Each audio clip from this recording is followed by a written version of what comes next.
up the bath salts and stuff that kids get high from. And again, it's a matter of education and making sure that children don't have access to these substances that can harm them. Dr. Richard Carmona, that was very quick. Thank you. Thanks a lot. I really appreciate your time. Thanks so much. The House is about to come in for its legislative session today. Live coverage here on C-SPAN.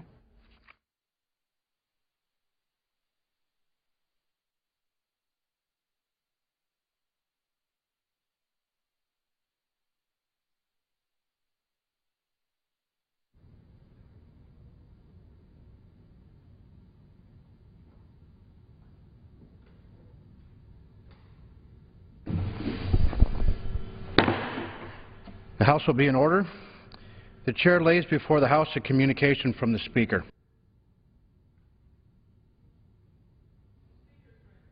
In D.C., February 5, 2014. I hereby appoint the Honorable Reed J. Ribble to act as Speaker pro tempore on this day. Signed, John A. Boehner, Speaker of the House of Representatives. Pursuant to the order of the House of January 7, 2014, the Chair will now recognize members from lists submitted by the majority and minority leaders for morning hour debate. The Chair will alternate recognition between the parties, with each party limited to 1 hour, and each member other than the majority and minority leaders and the minority whip limited to 5 minutes, but in no event shall debate continue beyond 11:50 a.m. The Chair recognizes the gentleman from Massachusetts, Mr. McGovern, for 5 minutes. I should have his consent to revise and discuss my remarks. Without objection.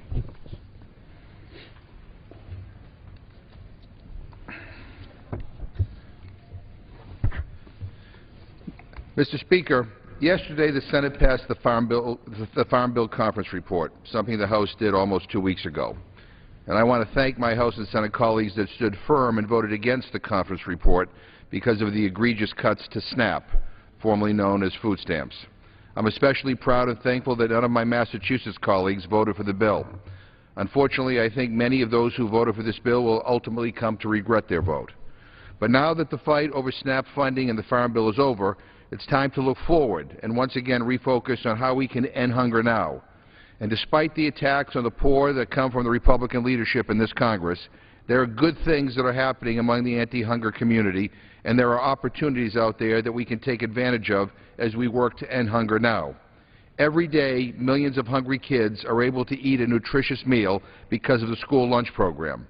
In fact, 29 million children in more than 98,000 schools and residential child care institutions participate in the school lunch program on a typical day, and nearly 20 million kids receive their lunch at either a reduced price or free. The school lunch program is a lifeline for these kids who come from poor families. It's not their fault that their parents don't earn enough for them to put food on the table. For most of these kids, this is the only nutritious meal, and in some cases the only meal they will eat on a weekday. That is why this program is so important. Imagine what happens to a child who goes to school hungry.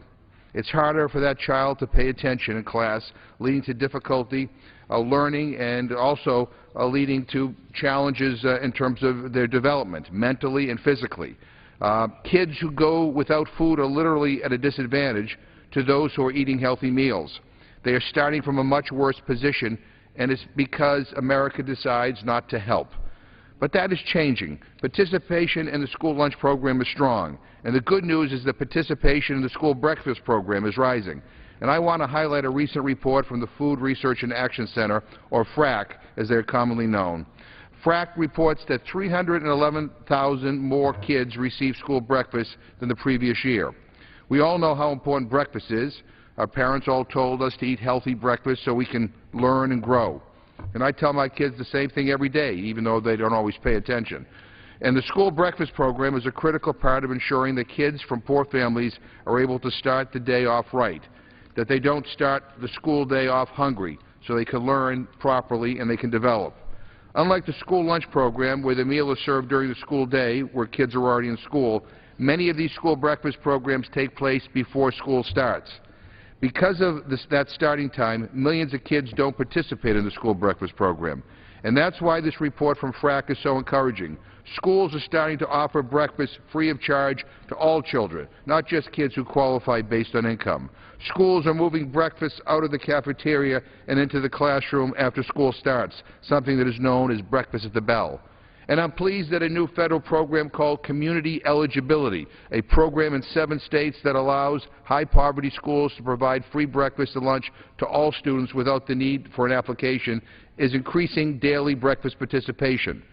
FRAC found that daily breakfast participation rose by 5% in these 7 states compared to 2.5% in non-participating states. We can do better, but this is encouraging. Kids who eat healthy, nutritious meals do better in school and have fewer health problems as they grow up. School meals are a critical part of ensuring that kids eat properly, and school breakfasts are a big part of the equation. FRAC found that if all states increase participation so they reach 70 poor kids with breakfast for every 100 that ate lunch, 3.8 million children would have been added to the breakfast program, and states would have received more than $964 million in added federal nutrition funding in 2012 and 2013. We should be proud of the work that USDA and states and localities are doing to increase breakfast participation. And as we move towards a reauthorization of the Child Nutrition Act, we must remember these important programs and build on them. We must do everything we can to end hunger now, and improving on the school breakfast program is just one way to do it. All of us, Mr. Speaker, both Democrats and Republicans, need to step it up in our battle to end hunger. We should all be ashamed that so many in our country, including millions of our children, go hungry. And sadly, Mr. Speaker, many of the actions that have been taken by this Congress have made hunger worse in this country. We are the richest country in the history of the world. Surely we can do better. Surely we can end hunger now. Thank you, Mr. Speaker, and I yield back the balance of my time. The chair recognizes the gentleman from Mississippi, Mr. Nunnally, for 5 minutes.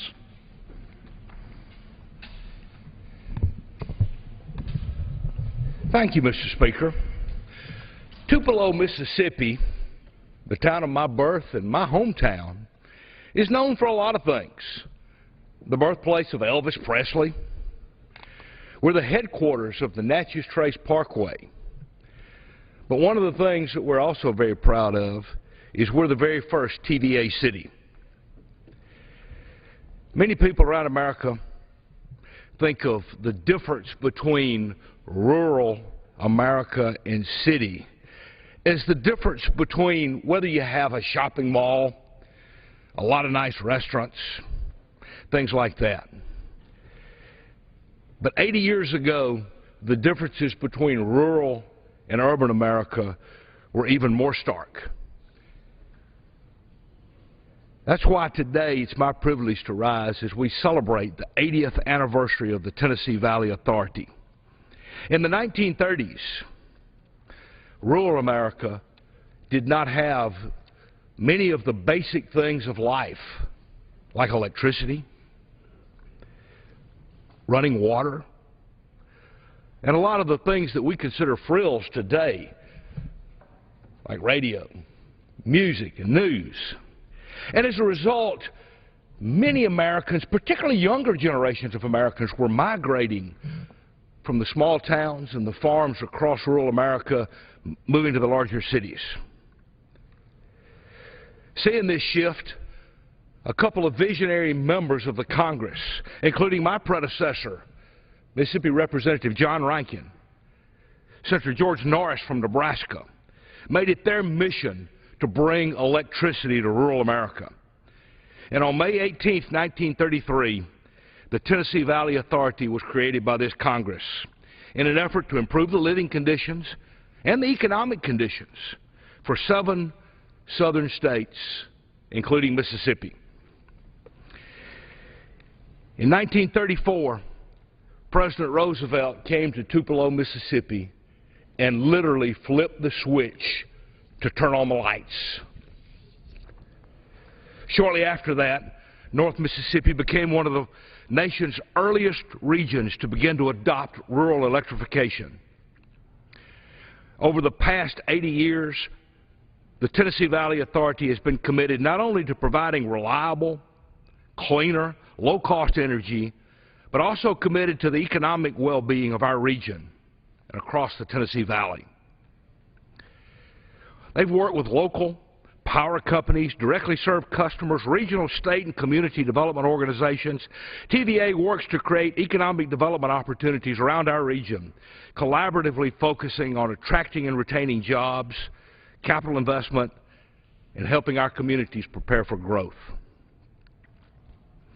I was once told by my friend and former TVA chairman, Glenn McCullough, that the mission of TVA can be summed up in 3 phrases.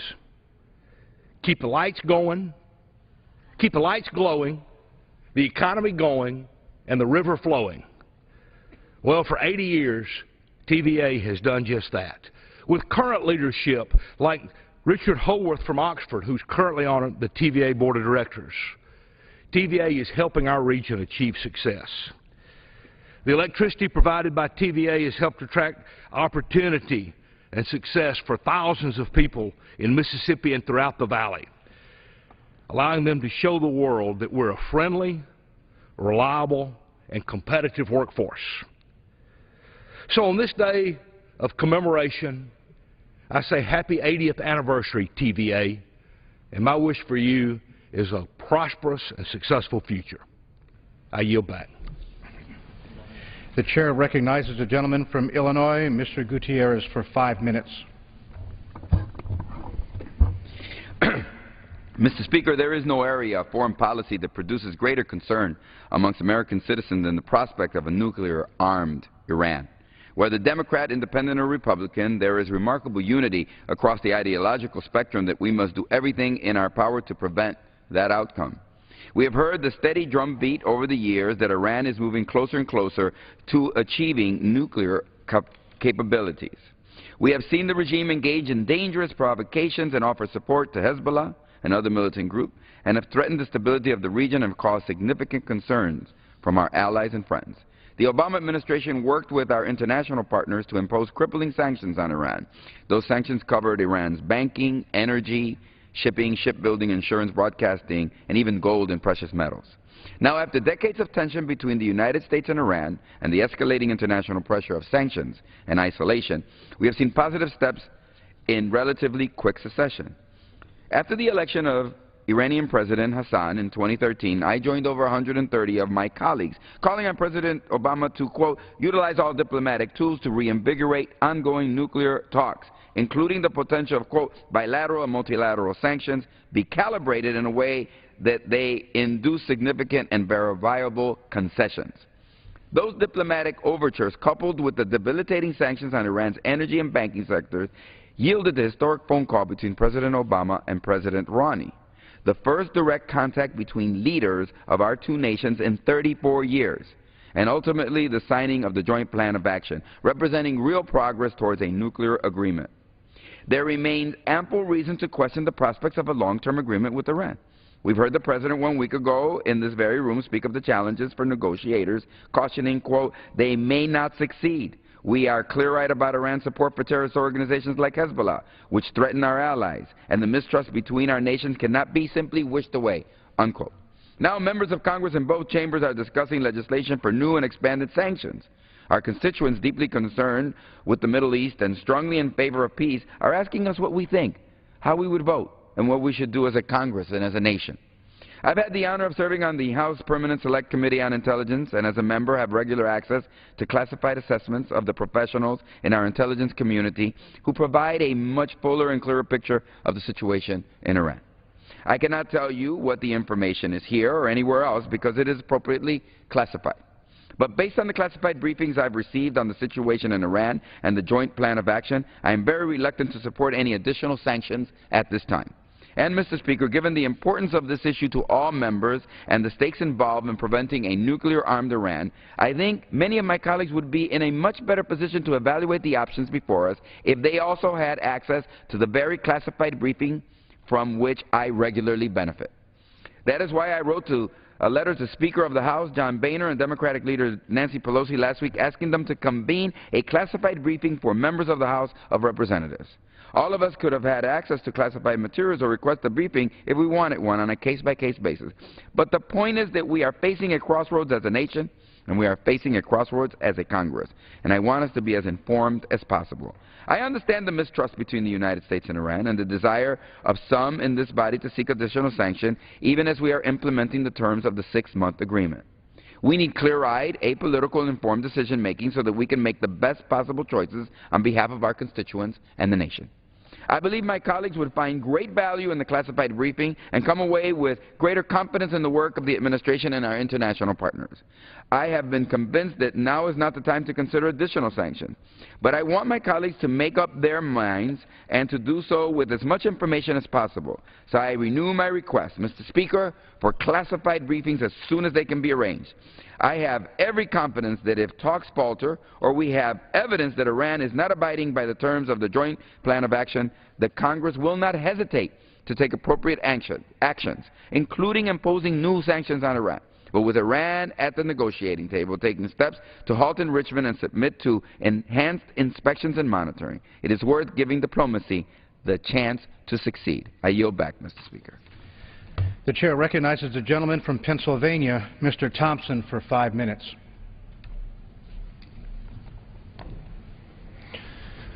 Thank you, Mr. Speaker.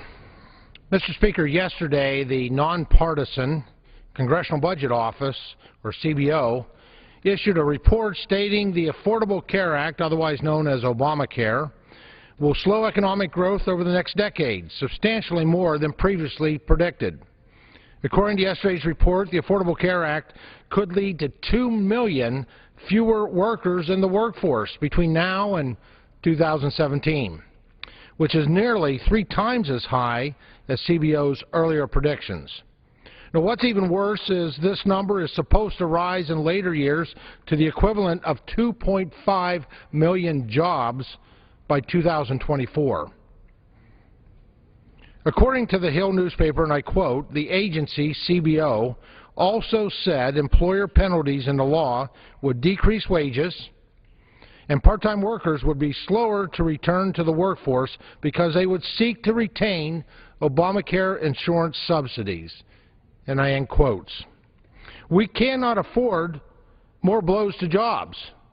We cannot afford more blows to the American workforce. We cannot afford more blows to our economy. We, as policymakers, should be focused on breaking down barriers to employment in order to increase wages. Mr. Speaker, the administration better get better at explaining this law to the American people or start working with this body to repeal and fix it. The American people deserve better. The American people deserve jobs. And I yield back. The chair recognizes the gentleman from Oregon, Mr. Blumenauer, for 5 minutes.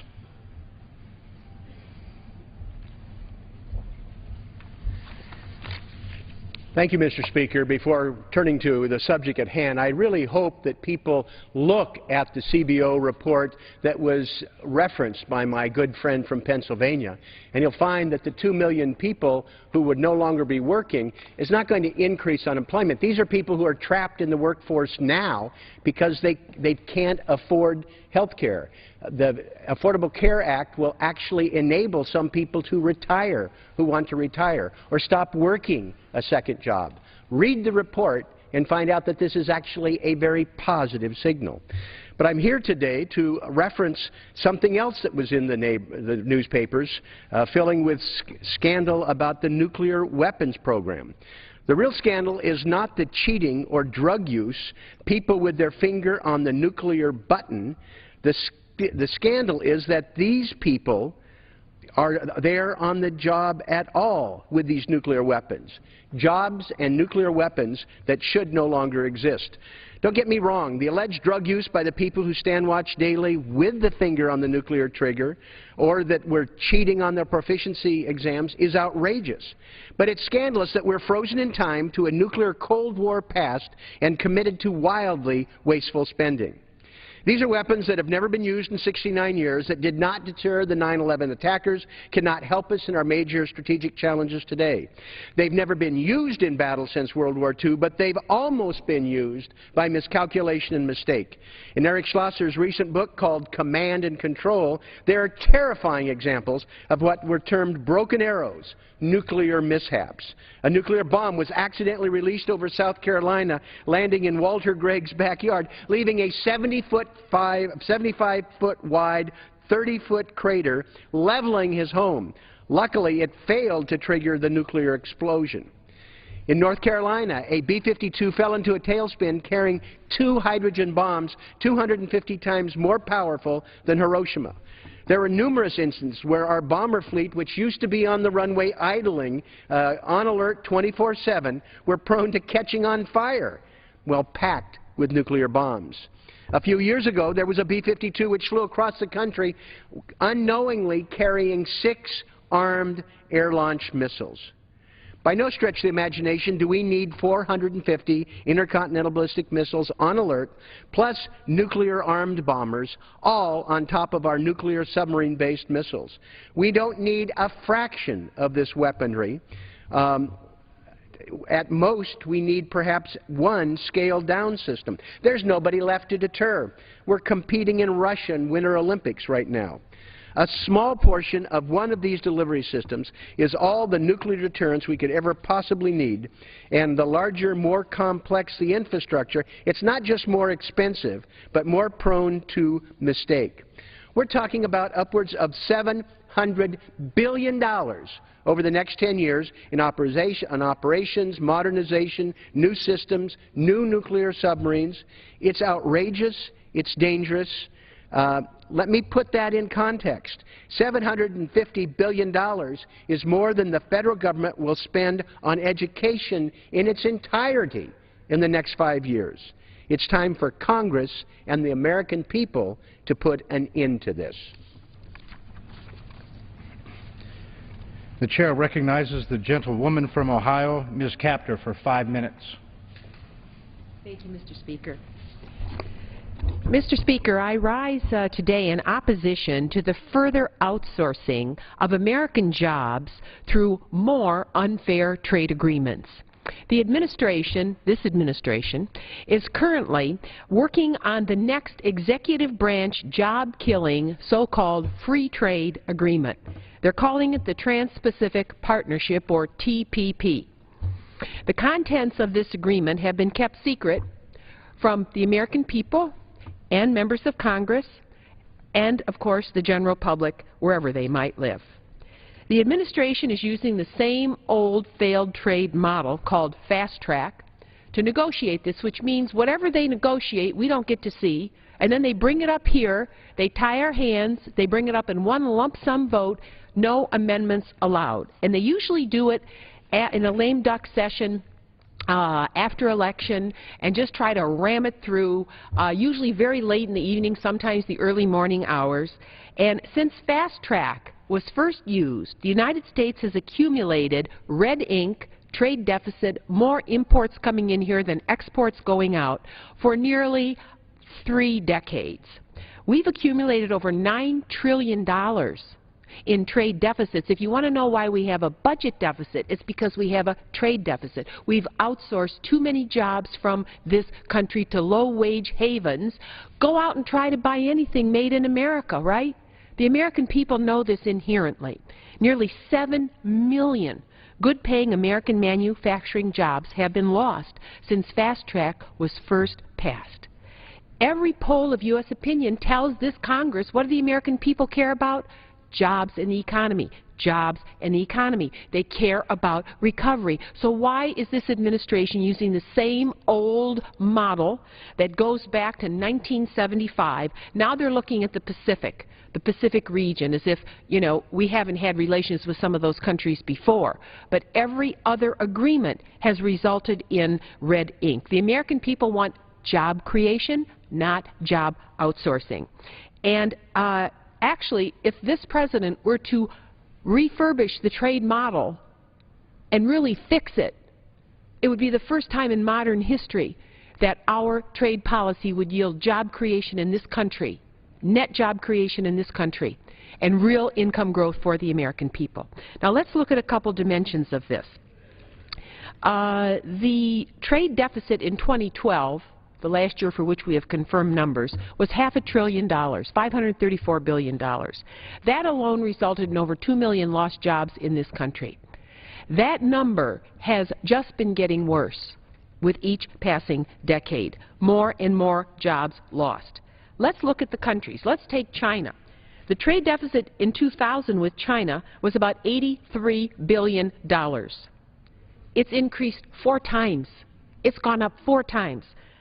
In 2013, well, actually I'll use 2012 because that's where we have confirmed numbers, we had over $315 billion in trade deficit with China. Every billion equals 4,000 lost jobs in this country. So we're net negative with China. With Japan, we've been solidly negative for decades. In 2012, our trade deficit with Japan was $76 billion. With Mexico, they said after NAFTA, oh, it's going to be great for America. There are going to be millions of jobs in the United States. Wrong. Our jobs were outsourced.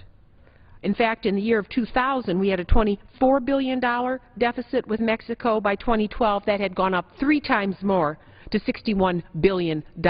In the red, in the red. Our jobs going there, their exports coming here, not the reverse. And Korea, we had a discussion with some of the president's advisors. They said, well, you know, that was the new trade model. The Korean trade deal this president proposed was going to change everything. Well, guess what? We're in the red with Korea, too. In 2000, we had a $12 billion trade deficit. We already had red ink. After the new Korean free trade deal in 2012, it's nearly doubled. It's $16.6 billion, and in 2013, just through November, it's nearly $20 billion. That's a doubling of the trade deficit with Korea. So if this is such a great trade model, how is it working for the American people? It isn't. None of these trade deals are working. It might be working for certain transnational corporations who can pay their investors more because of the profits they're making off of cheap labor and the lack of environmental regulations in these other countries, but it's not working for the benefit of the American economy, the American people. It's time to change. Let me just put 2 numbers on the record here. We have over 1,500,000 Americans over 45 years of age who are unemployed. These are people who've worked their whole lives. We can't even get them unemployment benefits because their jobs have gone someplace else. And Mr. Speaker, later in the week I will talk about the cost of environmental degradation in this country because of imports that are not properly regulated by the Department of Agriculture coming over our border and doing harm from coast to coast. Gentlelady's time has expired. I thank the Speaker very much, and I yield back my remaining time. Pursuant to Clause 12A of Rule 1, the Chair declares the House in recess until noon today. So the House wrapping up general speeches this morning. They'll be back at noon Eastern. We'll finish up work on a bill